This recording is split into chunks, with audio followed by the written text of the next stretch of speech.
दोस्तों, ज्योतिष ज्ञान भक्ति चैनल पर आपका हार्दिक स्वागत है। आज मैं संकटा माता की, सकट चौथ माता की और संकटा माता की और गणेश चतुर्थी के उपलक्ष्य में आज मैं पूजा कर रही हूँ। तो संकटा माता की पूजा करूंगी, तो इसके लिए सबसे पहले मैं गणेश भगवान का पूजन करूंगी।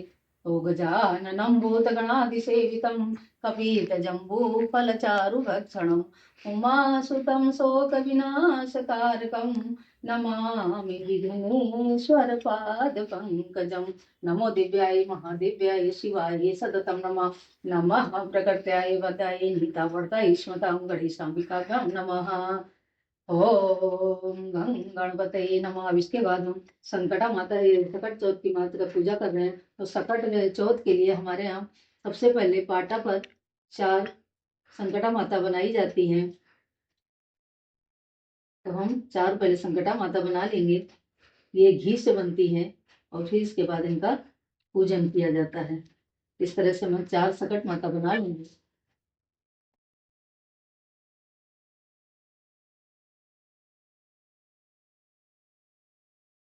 चार सकट माता बना ले रहे हैं, फिर इनकी पूजन करेंगे।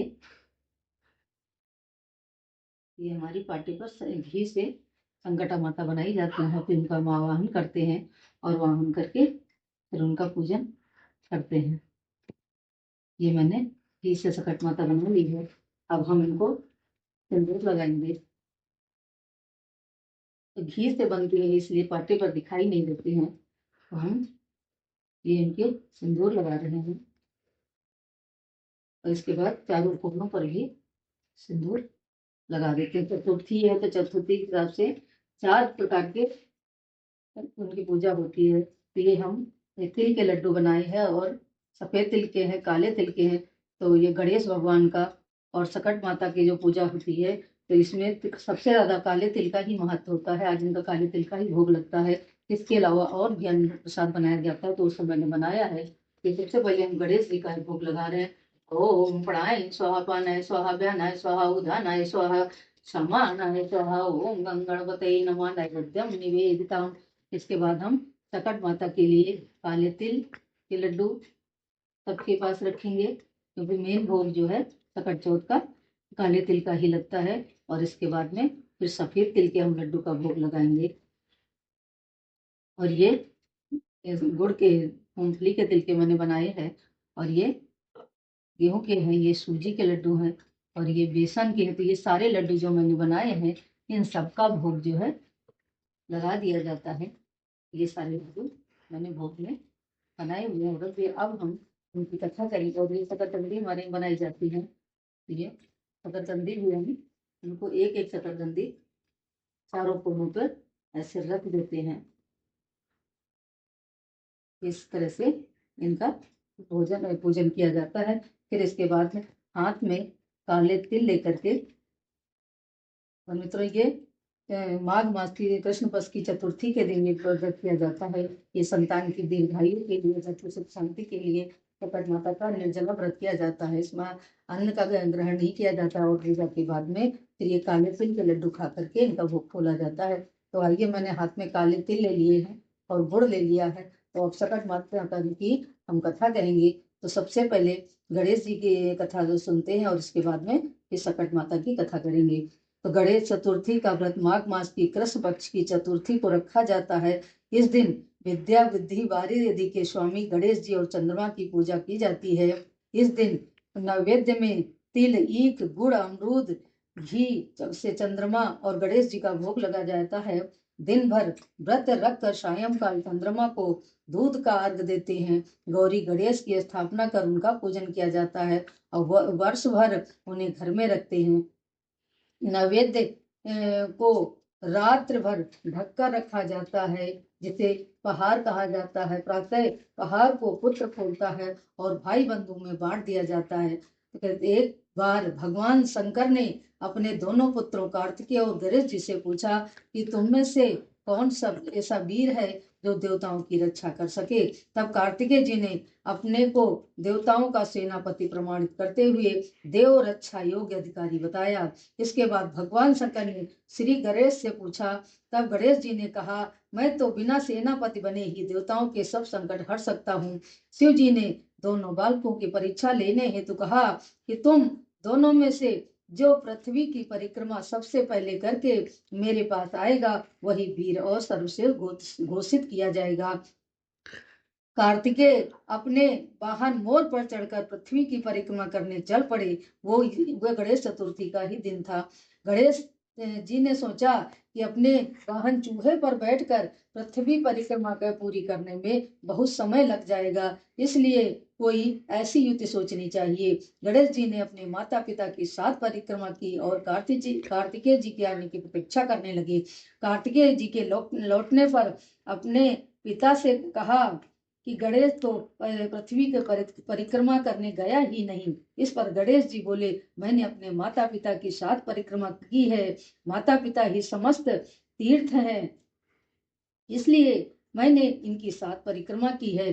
गणेश जी की युक्ति सुनकर सब देवता और कार्तिकेय ने उनकी बात सिर झुकाकर स्वीकार कर ली। तब शंकर जी ने गणेश जी को आशीर्वाद दिया कि समस्त देवताओं में सर्वप्रथम तुम्हारी पूजा होगी।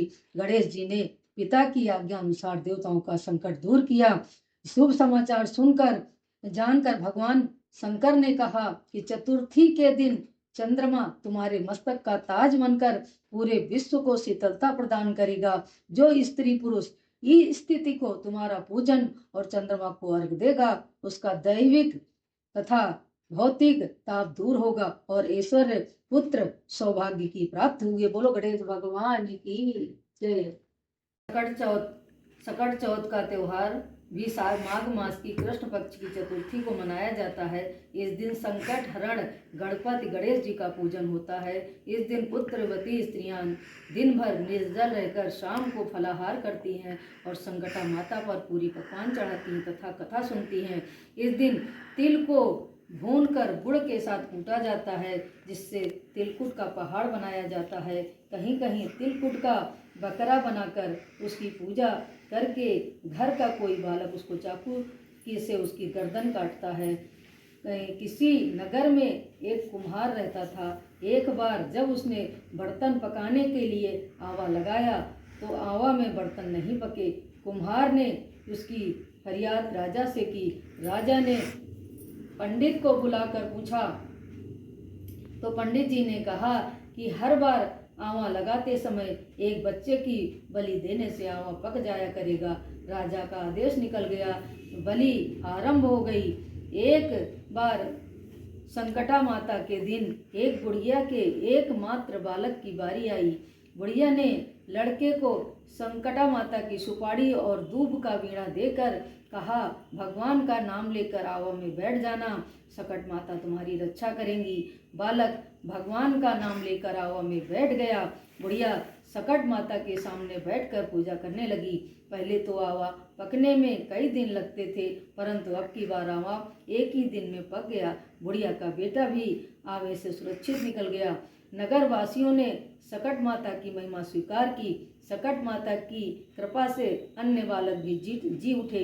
ये इस प्रकार से सकट माता की कथा है। जो स्त्रियां निर्जल व्रत रह करके संकटा माता की विधि विधान से पूजा करती हैं, उनके संतान की आयु दीर्घायु होती है, संतान की उन्नति होती है, संतान सदैव सुखी रहती है और घर में सुख शांति का माहौल रहता है।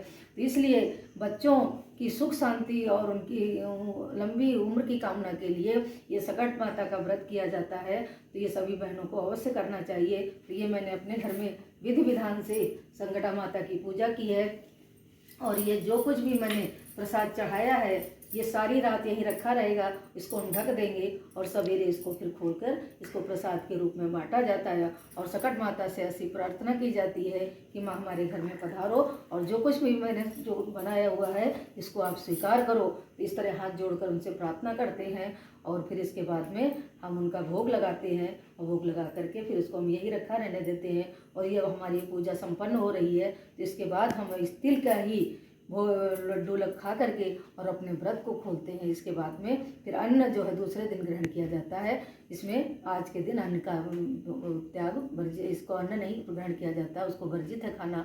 तो इसलिए अन्न नहीं खाते हैं। फलाहार में आप शकरकंद खा सकते हैं, लड्डू खा सकते हैं, तिल के लड्डू खा सकते हैं। तो यही भोग और प्रसाद में लिया जाता है। जैसे आपके यहाँ किया जाता हो वैसे आप करिए, लेकिन जैसे मेरे यहाँ किया जाता है वो कथा और विधान मैं आपको बता रही हूँ, तो आप इसको ज़रूर समझिएगा और मुझे बताइएगा कि आपके यहाँ कैसे की जाती है। बाजरे के आटे का उसमें तिल बिना करके बकरा बनाया जाता है, उससे घर का बच्चा काटता है। तो वो अभी इसको इस कार्यक्रम को पूरा करेंगे।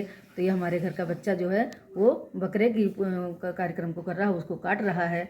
तो ये आप देखिए,